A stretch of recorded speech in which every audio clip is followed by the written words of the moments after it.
প্রিয় শিক্ষার্থী বন্ধুরা, কেমন আছো তোমরা? নিশ্চয়ই ভালো আছো এবং সুস্থ আছো। প্রিয় দশম শ্রেণীর শিক্ষার্থী বন্ধুরা, আজকে তোমাদের রসায়ন বিজ্ঞান বইয়ের একাদশ অধ্যায়ের খনিজ সম্পদ এবং জীবাশ্ম নিয়ে আলোচনা করছি। শিক্ষার্থী বন্ধুরা, আমরা একটু বোর্ডে লক্ষ্য করি যে এখানে আমরা একটি যৌগের নাম দেখছি। শিক্ষার্থী বন্ধুরা, তোমরা নিশ্চয়ই বুঝে গেছো যে এই যে যৌগ, এই যৌগটা দুইটি মৌলের সমন্বয়ে গঠিত। একটি হচ্ছে কার্বন এবং আরেকটি হচ্ছে হাইড্রোজেন। কার্বন এবং হাইড্রোজেন, কার্বনের 2টি পরমাণু এবং হাইড্রোজেনের 6টি পরমাণু নিয়ে এই যৌগটা গঠিত, যার নাম হচ্ছে ইথেন। তো শিক্ষার্থী বন্ধুরা, আমরা আজকে এই যে এখানে কার্বন এবং হাইড্রোজেনের সমন্বয়ে গঠিত যৌগকে কি বলে নিশ্চয়ই তোমরা জানো। কার্বন এবং হাইড্রোজেনের সমন্বয়ে গঠিত যৌগকে জৈব যৌগ বলে অথবা হাইড্রোকার্বন যৌগ বলে। তো শিক্ষার্থী বন্ধুরা, আজকে আমরা হাইড্রোকার্বন সম্পর্কে আলোচনা করব।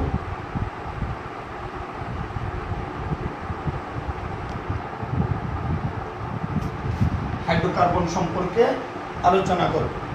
তো শিক্ষার্থী বন্ধুরা, আমরা জানি, একটু আগেই বলেছি যে কার্বন এবং হাইড্রোজেনের সমন্বয়ে গঠিত যৌগকে এই হাইড্রোকার্বন যৌগ বলে। তো শিক্ষার্থী বন্ধুরা, আমরা এর আগে তোমাদেরকে একটি উদাহরণ দিয়ে দেখিয়েছি। তো এই হাইড্রোকার্বন যৌগ দুই ধরনের বা দুই ভাগে বিভক্ত।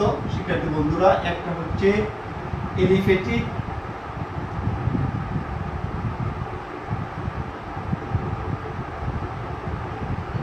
একটা হলো এলিফ্যাটিক হাইড্রোকার্বন।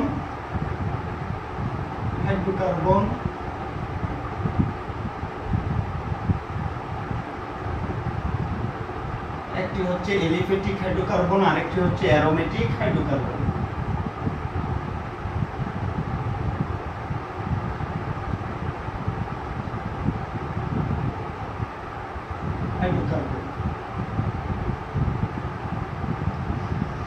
তো শিক্ষার্থী বন্ধুরা, এলিফ্যাটিক হাইড্রোকার্বন, আমরা এই এলিফ্যাটিক শব্দটির অর্থ হচ্ছে চর্বিজাত। সেটা প্রাণীর দেহ থেকে পাওয়া গিয়েছিল বলে এটার নামকরণ করা হয়েছে এলিফ্যাটিক হাইড্রোকার্বন। তো শিক্ষার্থী বন্ধুরা, এই এলিফ্যাটিক হাইড্রোকার্বনকে আবার দুই ভাগে ভাগ করা যায়। একটা হচ্ছে মুক্ত শিকল,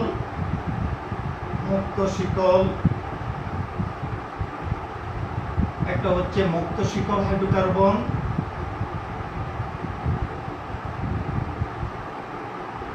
আরেকটা হচ্ছে বদ্ধ শিকল হাইড্রোকার্বন।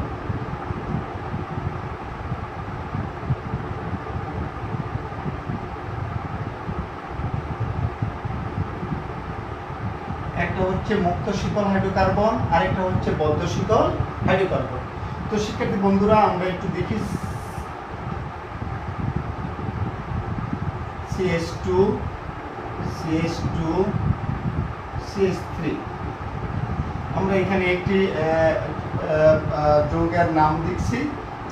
আমরা যদি এটা দেখি শিক্ষার্থী বন্ধুরা, যে CH2 সিঙ্গেল বন্ড CH2, আবার CH2 সিঙ্গেল বন্ড CH2।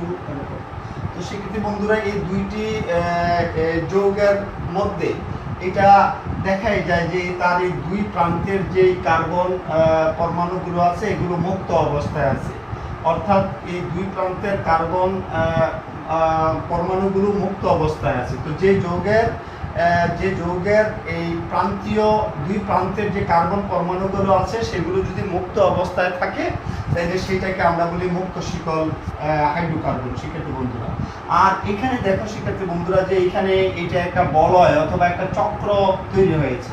অর্থাৎ যে সমস্ত হাইড্রোকার্বনে এই ধরনের বলয় অথবা চক্রাকারে থাকে, সেটাকে আমরা বদ্ধ শিকল হাইড্রোকার্বন বলি। অর্থাৎ এই ক্ষেত্রে প্রান্তীয় যে কার্বন পরমাণুগুলো আছে সেগুলো মুক্ত অবস্থায় থাকে না, সেগুলো বদ্ধ অবস্থায় থাকে, এই জন্য এটাকে বদ্ধ শিকল হাইড্রোকার্বন।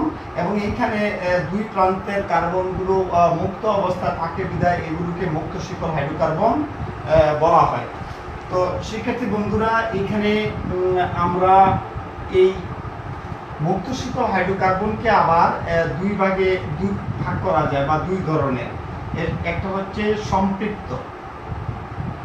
সম্পৃক্ত মুক্ত শিকল, একটা হলো সম্পৃক্ত মুক্ত শিকল হাইড্রোকার্বন, আরেকটা হচ্ছে অসম্পৃক্ত মুক্ত শিকল। একটা হচ্ছে সম্পৃক্ত মুক্ত শিকল হাইড্রোকার্বন, আরেকটা হচ্ছে অসম্পৃক্ত মুক্ত শিকল হাইড্রোকার্বন। তো শিক্ষার্থী বন্ধুরা, আমরা এই ক্ষেত্রে যদি দেখি যে এখানে CH3 single bond, CH2 single bond, CH3, এটা হচ্ছে প্রোপেন। তো আমরা এই প্রোপেনে আমরা দেখছি যে এখানে কার্বন কার্বন একক বন্ধন আছে। এখানে কার্বনের যে বন্ধনগুলো আছে এই বন্ধনগুলো একক বন্ধনে আছে। এই ক্ষেত্রে যদি আমরা এখানে একটা উদাহরণ দিই যে আমি যদি এরকম দেখাচ্ছি যে C single bond, C single bond, C double bond C, এবং এইখানে 3, এইখানে হচ্ছে H, এখানে হচ্ছে 2। তো শিক্ষার্থী বন্ধুরা, এখানে একটু লক্ষ্য করো যে এখানে কার্বন কার্বন পরমাণুগুলো কার্বন কার্বন একক বন্ধনে যুক্ত আছে, আর এইখানে দুইটা কার্বন পরমাণুর মধ্যে একটা দ্বিবন্ধন আছে, অর্থাৎ ডাবল বন্ড আছে। তো যে সমস্ত যৌগে এই কার্বন কার্বন একক বন্ধন বিদ্যমান থাকে এগুলোকে সম্পৃক্ত মুক্ত শিকল হাইড্রোকার্বন বলে। আর যে সমস্ত যৌগে কার্বন কার্বন অন্তত একটি দ্বিবন্ধন অথবা ত্রিবন্ধন থাকে, ত্রিবন্ধন, সেগুলোকে আমরা অসম্পৃক্ত মুক্ত শিকল হাইড্রোকার্বন বলি। তো শিক্ষার্থী বন্ধুরা, আমরা আবার এখানে এই অসম্পৃক্ত মুক্ত শিকলটা আবার দুই ধরনের। শিক্ষার্থী বন্ধুরা, আমরা যদি একটু দেখি যে এটা কিরকম। একটা হচ্ছে, এটার নাম হচ্ছে, একটা হচ্ছে অ্যালকিন, আরেকটা হচ্ছে অ্যালকাইন।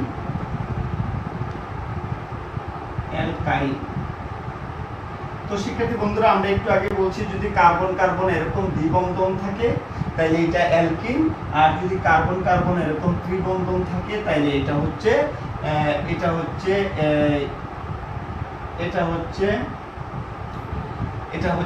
কার্বন কার্বন দ্বিবন্ধন থাকলে অ্যালকিন, আর কার্বন কার্বন ত্রিবন্ধন থাকলে এটা হচ্ছে অ্যালকাইন। তো শিক্ষার্থী বন্ধুরা, এই হচ্ছে এই এলিফ্যাটিক হাইড্রোকার্বনের বর্ণনাটা আমরা দিলাম এখানে। আবারও আমরা বলছি যে এলিফ্যাটিক হাইড্রোকার্বন প্রধানত দুই ধরনের, দুই ভাগে এগুলোকে ভাগ করা যায়। একটা মুক্ত শিকল হাইড্রোকার্বন, এই মুক্ত শিকল হাইড্রোকার্বনের যে প্রান্তীয় যে কার্বনগুলো এগুলো মুক্তভাবে থাকে, আর বদ্ধ শিকল হাইড্রোকার্বনের মধ্যে এরকম মুক্ত শিকল কার্বন থাকে না। এই কার্বনগুলো পরস্পরের সাথে একটি বলয় অথবা চক্রাকারে থাকে। মুক্ত শিকল হাইড্রোকার্বন আবার দুই ধরনের, একটা সম্পৃক্ত মুক্ত শিকল হাইড্রোকার্বন আর একটা অসম্পৃক্ত মুক্ত শিকল হাইড্রোকার্বন। সম্পৃক্ত মুক্ত শিকল হচ্ছে যেই যৌগে কার্বন কার্বন একক বন্ধন বিদ্যমান থাকে সেটা হচ্ছে সম্পৃক্ত মুক্ত শিকল হাইড্রোকার্বন। আর যে সমস্ত যৌগে অন্তত একটি কার্বন কার্বন দ্বিবন্ধন অথবা ত্রিবন্ধন বিদ্যমান থাকে এগুলোকে আমরা অসম্পৃক্ত মুক্ত শিকল হাইড্রোকার্বন বলি। অসম্পৃক্ত মুক্ত শিকল হাইড্রোকার্বনকে আবার দুই ভাগে ভাগ করা যায়, একটা অ্যালকিন আর একটা হচ্ছে অ্যালকাইন। অ্যালকিন হচ্ছে কার্বন কার্বন যদি দ্বিবন্ধন হয়, যে যৌগে কার্বন কার্বন অন্তত একটি দ্বিবন্ধন বিদ্যমান থাকে সেটা অ্যালকিন, আর যদি কার্বন কার্বন একটা ত্রিবন্ধন থাকে এটাকে আমরা অ্যালকাইন বলি। তো শিক্ষার্থী বন্ধুরা, বদ্ধ শিকল হাইড্রোকার্বনকেও আবার দুই ভাগে ভাগ করা যায়। বদ্ধ শিকল হাইড্রোকার্বনকেও আবার দুই ভাগে ভাগ করা যায়। একটা হচ্ছে আমরা একটু আগে যেটা বলছি যে একটা হচ্ছে সম্পৃক্ত বদ্ধ শিকল, আর একটা হচ্ছে অসম্পৃক্ত বদ্ধ শিকল। তো সম্পৃক্ত বদ্ধশিকলে আমরা যদি একটা উদাহরণ দিই শিক্ষার্থী বন্ধুরা, এখানে এত সিঙ্গেল বন্ড টু, এটা হচ্ছে সাইক্লোবিউটেন, এখানে কার্বন কার্বন একক বন্ধন বিদ্যমান। আমরা যদি এখানে আবার একটা উদাহরণ দিচ্ছি যে ডাবল বন্ড দিয়ে, এইখানে H single bond CH2, H single bond CH2, তো এইখানে একটা কার্বন কার্বন দ্বিবন্ধন আছে, এটা হচ্ছে সাইক্লোবিউটেন। তো শিক্ষার্থী বন্ধুরা এরকম থাকে, যদি এরকম কার্বন কার্বন একক বন্ধনের বলয় অথবা চক্র থাকে, তাহলে সেই ক্ষেত্রে আমরা সম্পৃক্ত বদ্ধশিকল হাইড্রোকার্বন বলবো। আর যদি এরকম থাকে যে একটি কার্বন কার্বন দ্বিবন্ধন কিন্তু এটা বলয় বা চক্রাকারে থাকে, তাহলে আমরা সেটাকে অসম্পৃক্ত বদ্ধশিকল হাইড্রোকার্বন বলবো।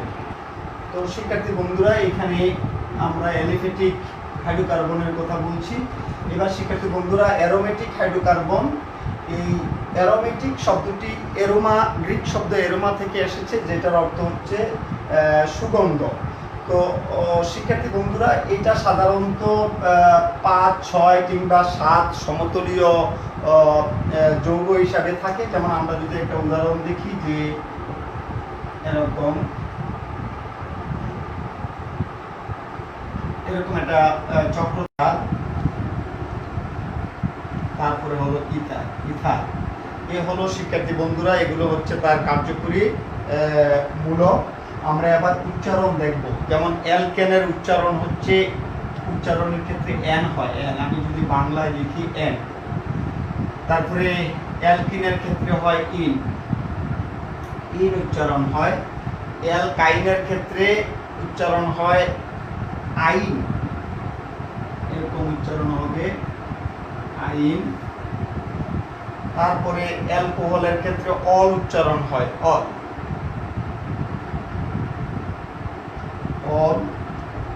তারপরে অ্যালডিহাইডের ক্ষেত্রে উচ্চারণ হয় এল।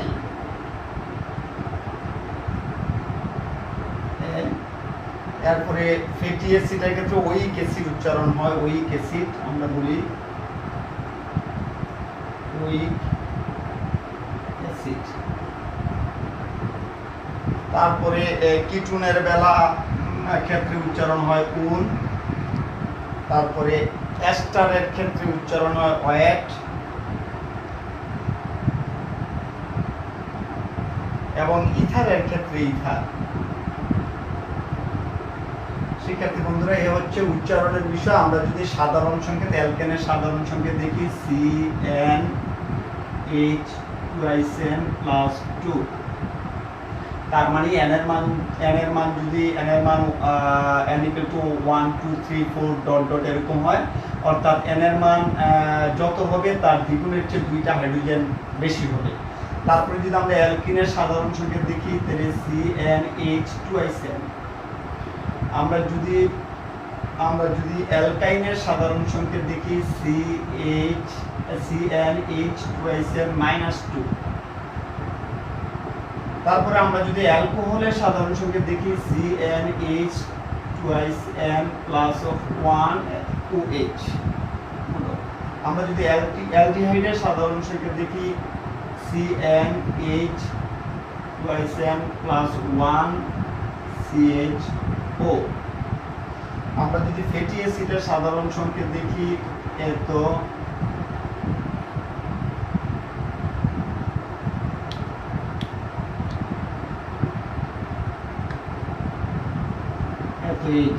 শিক্ষার্থী বন্ধুরা এরকম। এরপরে কিটোন, এগুলোর সংকেত আছে কিটোন, এস্টার, ইথারের।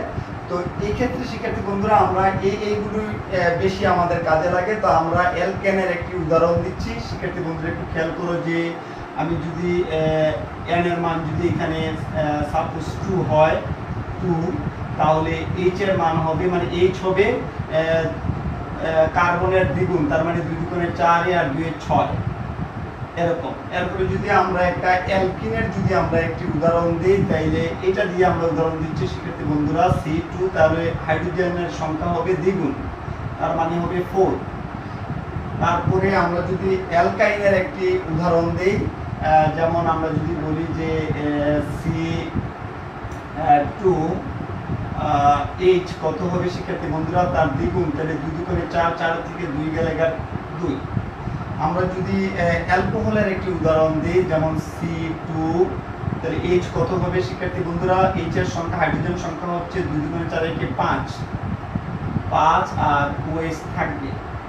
আমরা যদি অ্যালডিহাইডের একটি উদাহরণ দিই, তাহলে ঠিক সেম C2H, সাপোজ 2 গুণ 4 একে 5 CHO।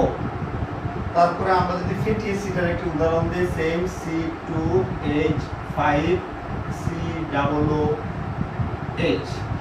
এরকম ভাবে শিক্ষার্থী বন্ধুরা এখানে মোটামুটি আমরা তোমাদের কাছে এই বিষয়টা একটু দাঁড় করেছি যে যৌগের অনেকগুলো নাম এবং তার কার্যকরী মূলক, তার উচ্চারণ এবং সাধারণ সংকেত আমরা একটি করে উদাহরণ এখানে সেট করেছি শিক্ষার্থী বন্ধুরা। তো শিক্ষার্থী বন্ধুরা আমরা বোর্ডে আরেকটু নামকরণের বিষয়টা একটু দেখছি। এখানে দেখো, এখানে মিথ আছে, মিথ শব্দে এখানে এটা হলো 1 আমরা ধরি, যেমন ইথ এখানে 2, প্রো মানে হলো 3, বিউট মানে হচ্ছে 4, প্যান্ট হচ্ছে 5, হ্যাক্স হচ্ছে 6 মানে 6, হ্যাট হচ্ছে 7, অক্ট হচ্ছে 8, নন হচ্ছে 9 এবং ডেককে বলা হয় 10। যেমন এখানে আনডেক মানে হচ্ছে 11, ডু ডেক মানে হচ্ছে 12, ট্রাইডেক মানে হচ্ছে 13, টেট্রাডেক হচ্ছে 14, পলিডেক হচ্ছে 15, হেক্সাডেক হচ্ছে 16, তারপরে হেপ্টাডেক হচ্ছে 17, অক্টাডেক হচ্ছে 18, ননাডেক হচ্ছে 19 এবং আইসোডেক হচ্ছে 20। তো শিক্ষার্থী বন্ধুরা এইটা অনেক সময় আমাদের নামকরণের ক্ষেত্রে কাজে লাগে। যেমন শিক্ষার্থী বন্ধুরা এখন তোমাকে যদি বলা হয় যে তুমি প্রোপেন লিখো, প্রোপেন তোমাকে যদি প্রোপেন নামকরণ করতে বলে যে প্রোপেন বা প্রোপেনের সংকেত লিখো, তাহলে আমরা এখানে দেখব যে প্রোপেন। তো প্রোপেন মানে এটা হচ্ছে অ্যালকেন, প্রোপেন মানে অ্যালকেনের জাত, তাইলে এটা অ্যালকেনের সমগোত্রীয়। তো প্রোপেনের অ্যালকেনের সাধারণ সংকেত হচ্ছে CnH2n+2, এটা হচ্ছে অ্যালকেনের সাধারণ সংকেত। তো যেহেতু অ্যালকেনের সাধারণ সংকেত, এখানে আমাকে বলা হচ্ছে প্রোপেন। তো দেখো শিক্ষার্থী বন্ধুরা, প্রোপ মানে হচ্ছে 3, মানে অর্থাৎ 3 কার্বন। তো এখানে আমি কি দেখবো, n এর মান হচ্ছে, তাইলে এখানে যেহেতু প্রোপ মানে 3 আর আমাকে প্রোপেনের সংকেত লিখতে বলছে, তাহলে n এর মান হবে কত, 3। তা আমি কি লিখবো যে C3। শিক্ষার্থী বন্ধুরা একটু লক্ষ্য করো, তাহলে n এর মান হলো 3, তাহলে h কি হবে শিক্ষার্থী বন্ধুরা, তাহলে 2 × 3 + 2, তার মানে হচ্ছে শিক্ষার্থী বন্ধুরা C3H, 3 দুগুণে 6 আর 2 8, এটা হলো প্রোপেন। তো তোমাকে যদি শিক্ষার্থী বন্ধু আবার বলে যে তুমি প্রোপিন লিখতে বলে, প্রোপিন, তাহলে এটা হলো অ্যালকিনের সমগোত্রী একটি সদস্য, অ্যালকিনের সদস্য প্রোপিন, অ্যালকিন। তাহলে অ্যালকিন হচ্ছে CnH2n, এটা হলো অ্যালকিনের সাধারণ সংকেত। তো সেম ক্ষেত্রে প্রোপিন, প্রো মানে হচ্ছে 3, তার মানে C হবে 3, n এর মান এখানে এই ক্ষেত্রে 3n, তাহলে h শিক্ষার্থী বন্ধু কি হবে, 2 × n এর জায়গা হবে 3, তার মানে হচ্ছে C3H, 3 দুগুণে 6 6, এটা হলো প্রোপিন। তো শিক্ষার্থী বন্ধুরা এখানে যদি তোমাকে প্রোপাইন বলে, প্রোপাইন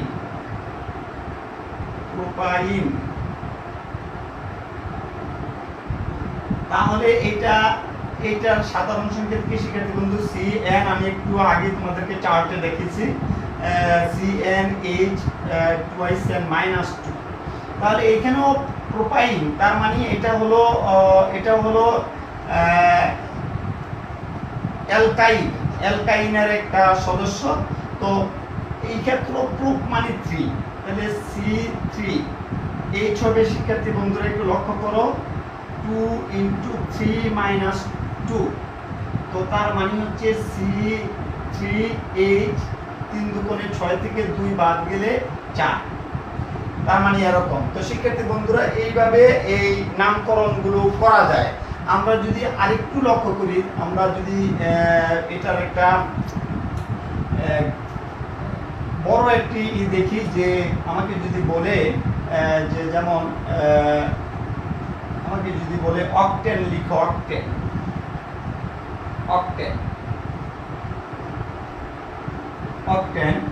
তো শিক্ষার্থী বন্ধুরা অক্টেন এখানে এন শব্দটা আসছে, তার মানে সেটা হলো অ্যালকেনের সদস্য একটা অক্টেন। তো যার সাধারণ সংকেত হচ্ছে CnH2n+2। তো শিক্ষার্থী বন্ধুরা অক্টেন মানে হচ্ছে অক্টা মানে হচ্ছে 8। তো এইখানে কার্বন মানে n এর মান হবে 8, তাহলে CH হবে মানে হাইড্রোজেন হবে 2 × যেহেতু n হচ্ছে 8, এই ক্ষেত্রে 8 প্লাস কত 2, তার মানে হচ্ছে C8 8 দুগুণে 16 17 18, এটা হলো অক্টেন। ঠিক যদি তোমাকে অক্টিনের কথা বলে অক্টিন, শিক্ষার্থী বন্ধুরা সেম আগের মতো তোমরা নিশ্চয়ই এটা পারবে। এটা হলো অ্যালকিন, তো অ্যালকিন হচ্ছে CnH2n। তো শিক্ষার্থী বন্ধুরা খেয়াল করো যে মানে হচ্ছে 8, এর সাথে n যুক্ত হইলে ইন যুক্ত হলে অক্টিন হয়। তাহলে এখানে C8 n এর মান হচ্ছে 8, তাহলে H হবে মানে হাইড্রোজেন হবে তার দ্বিগুণ, তার মানে 2 × 8 C8 16, H হচ্ছে 16। ঠিক এমনি করে আমরা অ্যালকাইনও বের করতে পারবো শিক্ষার্থী বন্ধুরা। তো শিক্ষার্থী বন্ধুরা আমরা আরেকটা নামকরণের ক্ষেত্রে আরেকটা দেখি, যেমন যদি এরকম থাকে আমরা অনেক সময় যেমন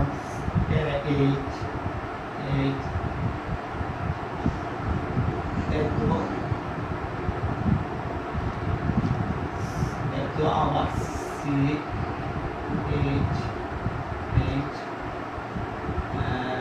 ডাবল বন্ড এই সি দুইটা হাত এখানে এই বন্ধনে যুক্ত হয়ে গেছে, আরো দুইটা হাত আছে এখানে, একটা হাত আছে যুক্ত আছে। তো শিক্ষার্থী বন্ধুরা তোমাকে যদি বলা হয় যে এইটার নাম কি, এই যৌগটার নাম, যৌগটির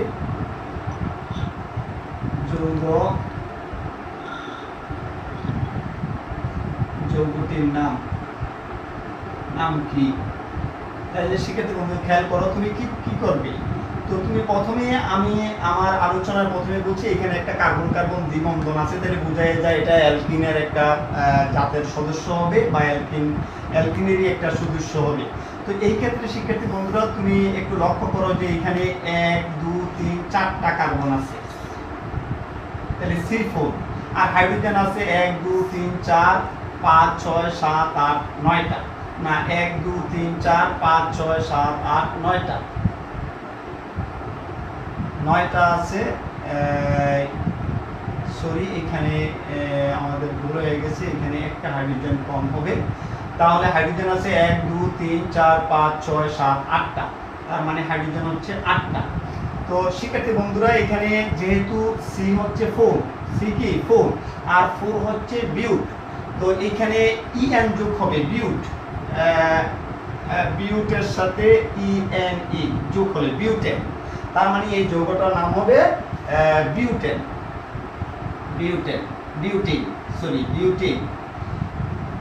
শিক্ষার্থী বন্ধুরা এখানে দেখো এখানে C হচ্ছে 4, তো 4 কে আমরা বিউট বলি, আর এটা যেহেতু অ্যালকিনের জাত, তো অ্যালকিনের নামের শেষে EN যুক্ত হয় মানে ইন যুক্ত হয়, তাহলে এটা হলো বিউটিন।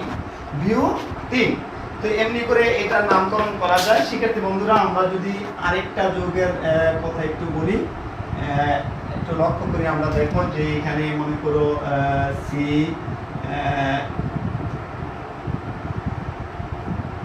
CH, C,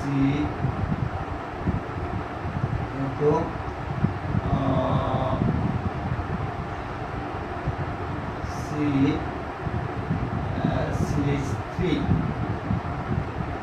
2, এইখানে 1, এইখানে CH8।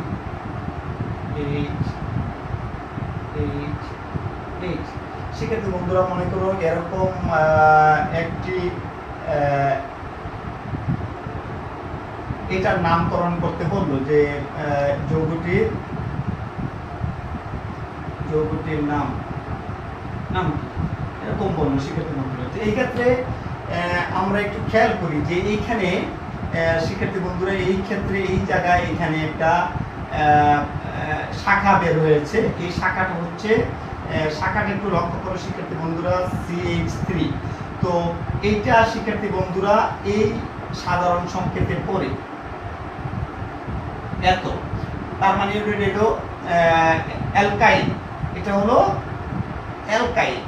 তো এটাও সি একটা, এখানে দেখো শিক্ষার্থী বন্ধুরা C1, তাহলে H হবে তার দ্বিগুণের চেয়ে একটা বেশি, তাহলে 2 কে 2 একে 3, তাহলে এটাতে পড়ে।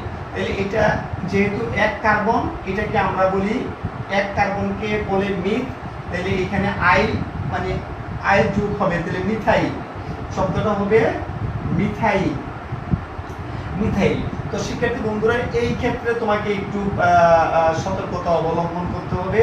তো যেহেতু এখানে কার্বন একক বন্ধন আছে, এটা বোঝাই যায় এটা অ্যালকেনের একটা সদস্য। তো এখানে 1 2 3 4 5টা শিকল আছে, লম্বা শিকল 5টা, তার মানে এটা বোঝাই যায় প্যান্ট, তার মানে প্যান্টেন হবে মূল যে শিকল, লম্বা শিকল, এটা হচ্ছে প্যান্টেন। তো এই ক্ষেত্রে শিক্ষার্থী বন্ধুরা তুমি একটু খেয়াল করো, যদি আমি এখান থেকে গুনি যে এটা 1 2 3 4 এটা 5, তাহলে দেখো যে এই যে শাখাটা বের হয়েছে সেটা 4 থেকে বের হয়েছে। তো আবার আমি যদি এদিক থেকে গোনা শুরু করি, এখান থেকে যে এটা 1 এটা 2 এটা 3 4 5, তাহলে দেখা যায় যে শাখাটা বেরোচ্ছে 2 থেকে। তো যেদিক দিয়ে গণনা করলে কম সংখ্যায় পরে এই শাখাটা সেদিক দিয়ে গণনা করতে হবে। তো যেহেতু আমি এদিক দিয়ে গণনা করাতে এই শাখাটা 2 থেকে বের হয়েছে, তাহলে শিক্ষার্থী বন্ধুরা আমরা এটা কি লিখতে পারি যে এখানে আমরা বলতে পারি 2, এটা মিথাইল, আমি একটু আগে বলছি মিথাইল 2 মিথাইল। আর পুরো শিকলটা হচ্ছে 1 2 3 4 5 মানে প্যান্টেন, এন যোগ হবে, তা হলো প্যান্টেন। তাহলে শিক্ষার্থী এটা হলো 2 মিথাইল প্যান্টেন। এইভাবে শিক্ষার্থী বন্ধুরা আমরা এই যৌগগুলোর নামকরণ করতে পারি। তাহলে এটা একেবারেই একটা সহজ বা সিম্পল জিনিস। তোমরা বিষয়টা অবশ্যই এই নামকরণের প্র্যাকটিস করবে। অনেক সময় আমাদেরকে স্টুডেন্টরা বলে যে স্যার নামকরণের সমস্যা হয়, এটা একেবারেই সহজ। যদি কার্বন তুমি একক বন্ধন দেখো, তো সেই ক্ষেত্রে এটা অ্যালকেনের জাত হবে, তুমি এটা বুঝতেই পারো। তারপরে কার্বনের সংখ্যা গণনা করবা, যদি কার্বন 4টা কার্বন হয় তাইলে বিউট মানে এটার সাথে এন যোগ হবে বিউটেন। যদি এটা 8টা কার্বনের লম্বা শিকল হয় তাহলে বুঝোই যে এটা অক্টের সাথে এন যোগ হবে, তার মানে অক্টেন এরকম। আর যদি কার্বন দ্বিবন্ধন থাকে তাহলে এটা অ্যালকিনের একটা কোনো একটা সদস্য হবে, অ্যালকিন জাতের। তাহলে সেই ক্ষেত্রে তোমাদেরকে যেমন যদি এটা 2টা কার্বনের সাথে কার্বন দ্বিবন্ধন হয়, তাহলে এটা আমরা জানি 2 কার্বন মানে ইথ, এর সাথে ইন যোগ হবে, তাহলে ইথিন এরকম। যেমন বিউটিন, হ্যাকটিন এরকম শব্দ হবে। তো সেক্ষেত্রে বন্ধুরা এটা নামকরণটা অত না, তোমরা অবশ্যই এগুলো বাড়িতে চর্চা করবে।